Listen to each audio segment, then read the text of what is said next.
Έχουμε τη μεγάλη χαρά να έχουμε στην τηλεφωνική μας γραμμή την πρόεδρο του Συλλόγου Καρκινοπαθών, την κυρία Ελένη Φουστούκου. Κυρία Φουστούκου, καλή σας μέρα. Καλημέρα. 4 Φεβρουαρίου σήμερα, Παγκόσμια ημέρα κατά του καρκίνου, και σίγουρα είστε πιο αρμόδια από εμάς για να μας δώσετε έτσι κάποια στοιχεία για το νόμο Μαγνησίας, πόσα μέλη αριθμεί ο σύλλογός σας, αν υπάρχει αύξηση των μελών από τις προηγούμενες χρονιές και ποια είναι και η δράση του. Ο σύλλογός μας είναι σχετικά καινούριος. Δημιουργήθηκε το 2011, δηλαδή περίπου 3 χρόνια. Λειτουργήσε από τις αρχές του 2012. Σε αυτό το λίγο διάστημα της λειτουργίας του πιστεύω ότι έχει κάνει πάρα πολλά πράγματα. Καταρχάς με δωρεές και με συνδρομές έχει ανακαινήσει όλη τη μονάδα χημειοθεραπείας.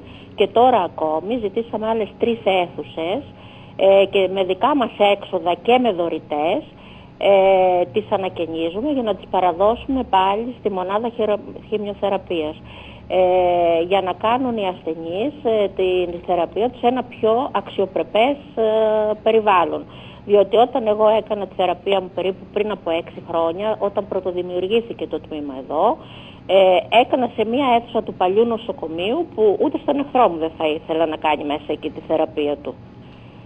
Και οπότε εμείς ευαισθητοποιηθήκαμε, κάναμε το σύλλογο και δώσαμε ένα αξιοπρεπές περιβάλλον να κάνουν οι άνθρωποι τη θεραπεία τους. Έχουν το πρόβλημά τους, αλλά να κάνουν τη θεραπεία τους αξιοπρεπώς. Πόσα μέλη αριθμεί ο σύλλογός σας και αν υπάρχει αύξηση των μελών? Ο σύλλογος τώρα έχει γύρω στα 200 μέλη εγγεγραμμένους. Είναι και κάποιοι που δεν έχουν γραφτεί βέβαια, είναι πολύ περισσότερο. Ο νομός Μαγνησίας έχει γύρω 700 με 800 άτομα στη μονάδα που περνάνε κάθε χρόνο, ας πούμε, που έχουν περάσει μέχρι τώρα. Αλλά δεν έχουν γραφτεί όλοι στο σύλλογο, οι 200 είναι οι εγγεγραμμένοι. Επίσης θα ήθελα να σας πω ότι ο σύλλογός μας τη μονάδα την εξοπλίζει και μέσα. Προχτές πήραμε και έναν απεινιδωτή και τον κάναμε δωρεά μέσα στη μονάδα, μήπως δημιουργηθεί κανένα πρόβλημα σε κάποιον που κάνει χημειοθεραπεία να το προλάβουν. Έχουμε πάρει καρέκλες χημειοθεραπείας. Όλα αυτά βέβαια με δωρεές και ευχαριστούμε πάρα πολύ τον κόσμο που αντί στεφάνων που ξεραίνονται τα αφήνουν σε εμάς τα χρήματα και εμείς εξοπλίζουμε και τη μονάδα χημειοθεραπείας. Έχει κατατεθεί, γιατί από ό,τι γνωρίζω υπάρχει μόνο ένας ογκολόγος στο ογκολογικό τμήμα του νοσοκομείου. Ναι, υπάρχει μόνο ένας ογκολόγος, ο κύριος Ρήγας, μετά από πολλές προσπάθειες του συλλόγου και πολλές πιέσεις. Τώρα προκηρύχθηκε θέση επικουρικού γιατρού και αν βέβαια δηλώσει κάποιος, τον περιμένουμε γύρω στα τέλη Φλεβάρι με αρχές Μάρτη για να ανασάνει λίγο η μονάδα, αλλά με το πρόβλημα που έχει η Μαγνησία, ιδιαίτερα η Μαγνησία, διότι έχει το μεγαλύτερο ποσοστό καρκίνου από όλη την Ελλάδα η Μαγνησία. Το λένε σε όλα τα συνέδρια και το βλέπουμε κι εμείς μέσα στη μονάδα που κάθε μέρα έχουμε και καινούργια περιστατικά και σε νεότερης ηλικίας ανθρώπους.